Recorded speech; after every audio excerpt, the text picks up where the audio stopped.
Hello everybody and welcome to Sin City Living. My name is Jason. I'll be bringing you today's episode. As always, please hit those like and subscribe buttons. I want to give a couple quick little informational things. First, to all the fans that ask us about being able to tip the channel to show your appreciation and help us out. We still have the buy us a coffee function.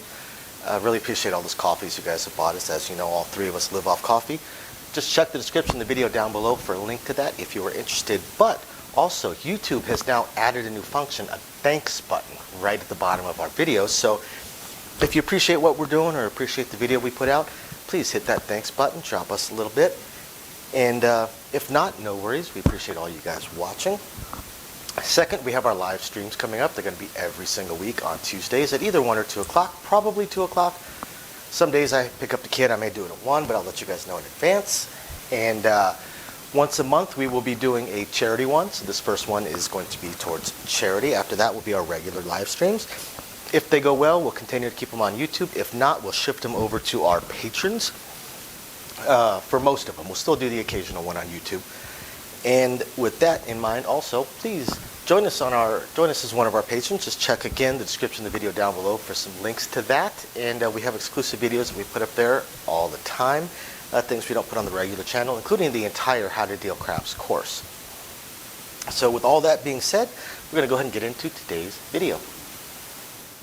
So for today's video, we're going to touch back on a subject we've touched on a few times. We still get a lot of questions about it, and just from what I see every single day, there is still a lot of confusion on this particular subject. A lot of confusion on this particular subject. We are going to talk about player ratings and how they work with craps. Okay? But always, wherever you're at, get the player's card. I could probably fill a wallet just with player's cards. I don't keep them in my wallet, obviously. Most of the time I keep them in the center console of my car or in my safe upstairs. But I have, I probably have 20 player's cards. I mean, it's not just the casinos. The bars have player's cards, guys. And you always want to get it. I mean, the rewards are free.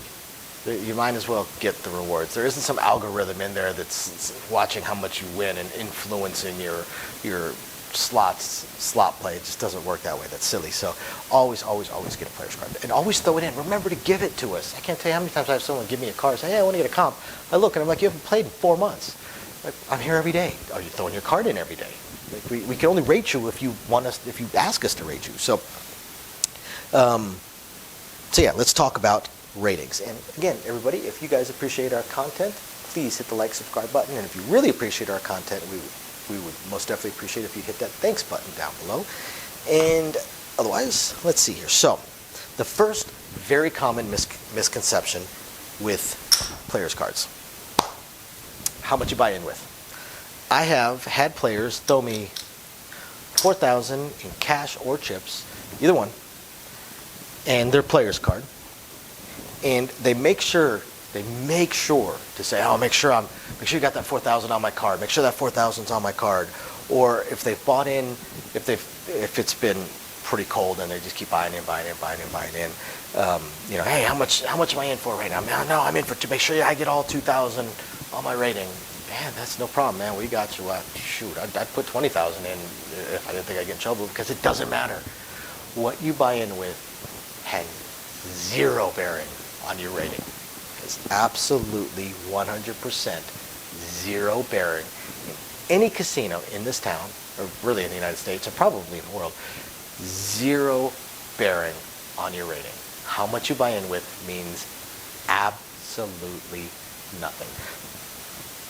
The one guy I'm thinking of that used to buy in for $6,000, $7,000, $8,000, $10,000, and always made it a point to make sure we put $10,000 onto his player's card. He oftentimes got less of a rating than players that were on the table that bought in for $300. Why? Because his bets were less. He'd buy in for $10,000 and he was functionally playing with about $200. He would never touch the blacks, the whites, anything like that. He was betting like he was betting like somebody that bought in for $100. And therein lies the rub. You are rated for your average bet. And that's in all the table games. Now I'm going to talk about craps particularly, but it is in all the table games. If you're a player that does a $10 pass line bet. And that's it. For every shooter, you are rated for a $10 average bet. The system keeps track. The system has an algorithm that knows approximately how many rolls there are per hour, and that's what you're rated on. You're rated on your, just like on blackjack, how many hands per hour. You're rated on $10 average bet for X number of rolls. If it's a point-based system. Some systems are just time-based. Just time-based but those systems, some casinos, they don't always operate on a point system. The slots will, but table games may not operate on a point system. If you can go up to a floor and say, hey, can I get a comp for X restaurant for one person? And they say, let me take a look at your card. Then they're not really a point-based system. In which case, then it might just be a time thing. They might they might bring up your rating and see that you have, over the last 3 days, you have 7 hours with a, $90 average bet. Yeah, we're probably going to give you a comp. Or they might bring up your rating and see that you have 45 minutes with a $10 average bet. Yeah, probably not. Going to have to play a little bit more. So again, it's average bet. Now, if you are, maybe you're going across, not including the points, so let's say a 52, right? Maybe you're going across right here. Well, this player is getting a $62 average bet rating. Right, $62 average bet. Right, we generally don't calculate out what your average bet is until there's a point. Because otherwise, pretty much everybody would just get a table minimum average bet based on the pass line. So we usually wait until there's a point, and we see how they bet. And some players will fluctuate a lot, and so we'll find a middle ground. I know players that'll go 2,700 across one roll. The next roll they'll go 900 across. So you have to make some judgment calls at that point. But that is how you're rated. You're rated off of your average bet. Another misconception, another very common misconception. Your losses matter. Or your losses matter greatly. Wrong. Your losses matter slightly. Very, very, very slightly. But it's not the be-all and end-all. So, because what we also have is a lot of players do what we call rat holing. And it's called rat holing or called going south, where when they think someone's not looking, they'll slip their greens or their blacks into their pocket. Right? Then they color up X amount, and that way it looks like they had a loss. Right? Yeah, it doesn't really work that way. If you played for 20 minutes on a $10 average bet, it doesn't matter if you appear to have a $150 loss. You got rated for your average play. Also, players that do that, you guys got to remember, this is what we do for a living. Not just the box, not just the supervisors and floors and the pits. The dealers are not stupid, and they do this for a living. If you bought in for $500 and you have a $15 average bet per roll, and we glance at your rail and you only have $150 in there, we're not stupid. And we immediately notate on your card $350, $300, whatever you rat hold. We already notate that on your card that is what you're left with. So then when you color up $100 and think you're showing us a $400 loss, well, we take that $100 you just colored up and add it to what's already in the system, and now you're only showing a $100 loss, which is the reality. Also, players, and some players will do that to try and hide a win. Again, not stupid. We are not stupid. And here's the thing. We will err on the side of caution. So when players rat hole constantly, very rarely do they end up showing a loss, because if we don't know, if we cannot make a guess, then we're going to put you out with what you came in with. Unless we know for a fact you won, we're going to put you out with what you came in with, so you show 0 win, 0 loss, and you are only rated for, and the only thing that will matter is your average bet, which again is 95% of what matters. Your average bet is all that really matters. That's it. None of the rest actually matters. Okay, but rat holing and going south, all you're really doing is you're getting the reputation of someone who thinks they're clever and wants to take advantage of the system. It's somebody that doesn't actually know how the system works, because we know that we could put you at out zero and lost every single thing that you started with, and it wouldn't really affect your and that wouldn't affect your rating, and you wouldn't get any more points. You wouldn't get any more comp points if it's one of the casinos that's based off of points. You wouldn't get any more comps at one of those casinos that is just based off your play, because again, it's just based off your play. That's it. That is it. Maybe if you have a host, however, again, because you can go to your host and say, yeah, hey, I lost X. Look at how much I lost. But again, casino's not stupid. You may think you're getting over on the casino, but you are not. And they are notating it on your player's card. You guys don't get to see all those notes that are on your guys' cards. Sometimes it's pages of notes on players' cards. Every argument ever had with a supervisor, every single time somebody's been kicked off a table games table, a craps table, or escorted out by security, or got drunk and had to be cut off. Every single incident that you have had is on there. Any possible signs of manipulative behavior is on there. Someone that rat holes, oh yeah, we know. Second we swipe your card, we know. We know you if we don't recognize you. And again, we don't need those notes to know that.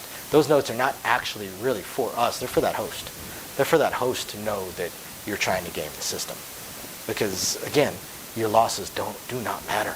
They don't matter as far as your rating goes.